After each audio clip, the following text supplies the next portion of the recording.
Hey, it's Musicians Force Podcast. I'm Mikey. That's Brandon. Hughes behind the camera. We're half of Harlem Hayfield. It's Christmas week. I think I've got like one more day of work, and then we get like Christmas Eve and Christmas off, and I'm ready to veg. Watch some Christmas movies. You guys do that? You got yearlies? Oh yeah, for sure. The Grinch cartoon has always been big for me, but it's weird. Since DVDs like came out, God, I sound like a fucking dinosaur. Shit. Since DVDs were invented, but like really, the first Back in time my day, movies were on a shiny disc. growing up, we shot lasers. We waited for the Grinch to come on TV. So like my childhood movie to like go to was The Grinch. Yeah. And we would like all like wait for it to come on and we'd watch it, and you know, it's like a 30-minute cartoon, but it took 4 fucking hours because we're watching it on like WGN. So you know, got all the commercial breaks. And so the first time 588-2300. Sorry. Empire. Thank you. Yeah. Sorry, I didn't know. But It's waiting on me. The first time I ever got it on DVD, I was like, fuck yeah. And I watched it and I was like, this ain't the same without commercials. You know, and like there wasn't that same like urgency to catch it. Well, then they'd special. also show there was toy commercials and shit back then. You're like, fucking new Ninja Turtles? Are you serious? Yeah. You know? So like being able to watch it anytime kind of took the magic away a little bit from me. I'm like, all right. It sucks when something loses that, you know, like when you first realize that it loses the magic. Yeah. You know? Yeah. Jingle All the Way. Really? Okay. It's a yearly, dude. Turbo Man, fucking Jamie, and everybody was like, poor Jamie. Jamie was the villain of that movie. Howard worked his ass off trying to sell mattresses, telling all these people that they're his number one customer, just trying to make a living. And every time he comes home, Dad, you missed my disc. This guy's out here busting his ass, trying to bring home a paycheck, and Jamie's being a brat. Which one's Jamie? That's your number one Christmas movie? Dude, I have so many, but there are... Okay,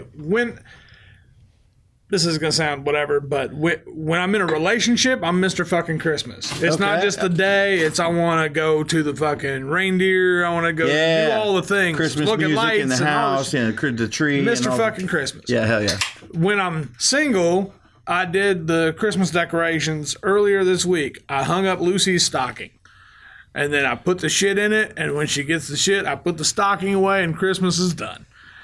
So I don't put up a Lucy's tree. A dog, it's just by the way. me in the house. Yeah, and Lucy doesn't give a shit if there's a tree up. So it's whatever. But I get it. I do. Makes sense. Single or in a ship, it doesn't matter. I do have yearly Christmas movies that I tend to binge. And Jingle All the Way is on the list. Scrooged. Scrooged is fantastic. Yep. Oh, dude, I love that movie. Krampus. Never seen it, Have you but ever seen I'm Krampus? familiar. Have you ever seen Trick or Treat? Yeah. With Sam, the Pumpkinhead kid? Yeah. Is it the same guy type did of movie? Krampus. Oh, okay. Nice. Same guy did Krampus. Have you seen- and it's so good. Have you seen Four Christmases? Four Christmases is good, That's a but it's good not movie. a yearly. That's a good movie, yeah. Bad Santa. I still love it. Bad Santa 2 sucks What about ass. Elf? Elf is up there. Elf is probably once a year. Here's one that's not going to be on anybody's list. Santa's Sleigh. Bill Goldberg, the wrestler, is Santa Claus. Okay. All right. Now, the story of this movie goes, 1,000 years ago, Santa, like Jesus is the son of God, Santa was the son of the devil and Lilith. But 1,000 years ago, he lost a bet, which was actually a curling match, like the Olympics, with an angel. Yeah, they had little brooms, and he lost the curling match to the angel, so he had to be nice to everybody for 1,000 years. And now, the 1,000 years is up. And Bill Goldberg can just go around killing motherfuckers as Santa Claus. He don't have a reindeer. He don't have any reindeer. He has a big white buffalo that he runs people off the road, little old ladies flying over hills. It's a fucking glorious movie, and it's trash, and I love it. Wasn't that the name of the movie the movie within the movie that they were trying to make in Ernest Saves Christmas? Joe, I thought this motion picture was called Christmas Sleigh. It's not Sleigh. Sleigh. S-L-A-Y. And he comes and he terrorizes a bunch of kids over Christmas vacation. Terrorizes children, did you say? Yeah. What? Christmas? Whoa. I'm pretty sure. Did you ever watch the Ernest movies? That's a rabbit hole. Yeah, oh yeah, for sure. Yeah. There's the guy who, like, I think ends up becoming Santa or something in that movie. And I think part of the subplot was, like, the real Santa convincing him, like, hey, maybe this isn't good or whatever. But yeah, that made me think of that. I was going to say Polar Express with Tom Hanks. I could not do... I love Polar Express. Polar Express was like my first sense of Uncanny Valley. Yes, I was literally going to use that term. That weird, like... It looks like it's supposed to be real, but it's not real, and I don't fucking like it. That inhuman face the dead on him. eyes and shit. Oh, I love Polar Express. Oh, God. I usually watch that one every year. Yeah. I've never even seen it. I just the trailer. Let me say something here, because the three of us, like, I might have figured this out a little bit.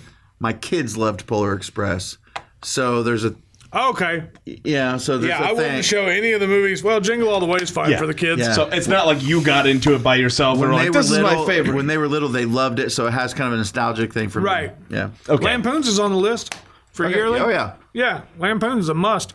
I can't believe you've never seen that movie. Never seen it.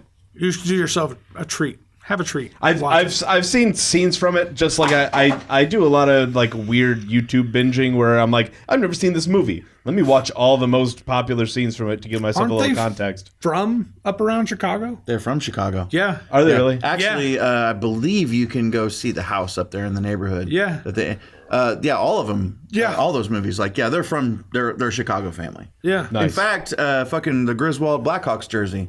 I have. Yeah. That. Yeah. Nice. I wear that every year. What are your thoughts on the Home Alone movies?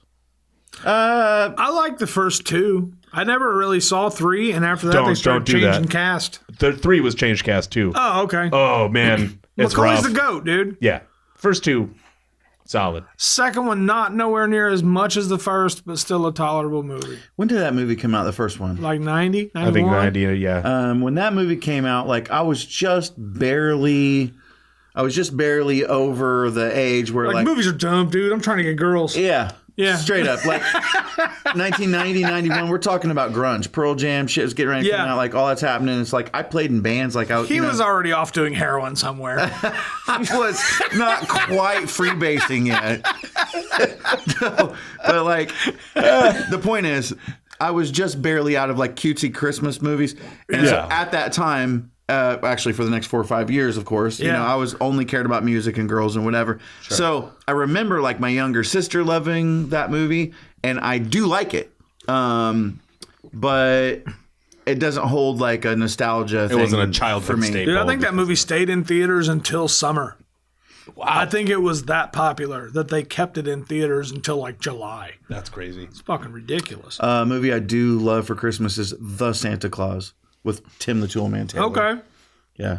Remember that one? Yeah, I do remember that one. I think there's like 4 or 5 of them. I love that. Yeah. The original one, I think. The original one's fun. I liked it. The only thing that bothered me about that one, and it's always bothered me about Christmas movies that involve Santa and parents not believing Santa exists. I'm like Miracle on 34th Street. Any film that has where Santa is real, but the adults don't believe it. I'm like, well, where the fuck do they think the presents are coming from? They didn't buy them. Yeah, but you're a movie guy. That's why you're looking for plot holes, man. I was even a kid. I was like, never even thought of it. Yeah, I'm watching. They're like, Santa's not real, and then the kid gets his fucking presents, and he's like, it's just what I asked Santa for, and the parents are like, oh, but he doesn't exist. I'm like, well, you didn't buy him the fucking video game, so what happened? That. And that always drove me nuts, because the parents are just like, you're just a silly little kid. And then they're like, someone's been in our house. No one's raising alarms. Someone's been in our house. Drove me nuts. I didn't even think. I was sitting there as a kid like, hey, you got the video game. All right, cool. So I like the movies, but that always stuck in the back of my head. Yeah. So what about Die Hard? I love Die Hard. It's a great movie, but I don't. it's not really a Christmas movie, but some people would argue that. Yeah, it is. I've never really cared about that debate. I've never taken a side, but if someone said, "Hey, it's Christmas, let's watch Die Hard," I'd be like, "I'll watch Die Hard anytime." Yeah, let's watch Die Hard. It does take place during the holiday season. It's centered around a Christmas party. Yeah. So I mean, it is a Christmas movie. It's just as much of a Christmas movie as the Gremlins are. Yeah, we were talking about Gremlins earlier. Yeah, it's Christmas. I mean, it's Christmas. It is time. Yeah. Yeah. So did you guys? Here's one that I don't, you can't find it on TV, but I find it online. It was an episode of The Twilight Zone called Night of the Meek. And this is the old shit. I saw this when I was a kid, and I just fucking gravitated toward it for some reason. But it's Ed Carney. It was Honeymooners. Yeah, right? yeah. He plays a drunk, just a bum, down on his luck, homeless, everything. Just makes a Christmas wish, goes back in the alley and finds a sleigh. And he gets Santa's sack, and he just starts passing out gifts to everybody in the neighborhood. And that was his Christmas wish. Like, I wish I could be like Santa Claus. And then this homeless drunk guy's like, yeah, I got you whatever you need. And they try to arrest him, and he's like, you probably need something like this. And the cop's like, I always wanted this when I was a boy, and shit like that. So it was just cool as fuck. And then it comes to find out, like, he just got christened or whatever, and he's the new Santa. He was just picked by the universe. I thought it was a fucking cool episode. All I could think of was... And it put shit, like, into perspective, like, even at a young age, you're like, this dude's having the time of his life just giving gifts to people and not expecting shit. Yeah, like he was actually getting some... Yeah, he was getting the joy out of the gift giving. Gift of giving. Yeah. What's funny is because it was Twilight Zone, so I'm expecting like a weird, like, sinister twist ending to it. And so, because I was like, now that you mentioned that, I'm like, if that was a Guillermo del Toro movie... It would have been, everything would be weird. He was hallucinating that as he died in the alley. Right. Those were his last thoughts. Like, before the before the gnomes came out of the sewer and took him away. I remember the first took time. him to the cryptid market. It's a little side note, but like the first time I ever saw Pan's Labyrinth. Yeah. Not The Labyrinth. That's a way different movie. Very much. Codpiece. Yeah. Right. David Bowie's like, hey, my eyes are up here. My eyes are up here. But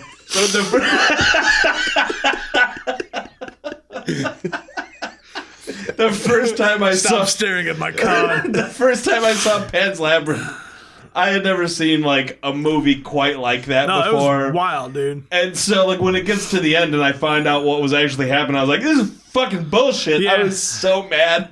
And so for the longest time I was like, that movie ain't shit. And then like I took a little bit of time to be like, okay, that was a very artistic choice. I understand it. That movie was shit, but it made me very mad at the time. Yeah.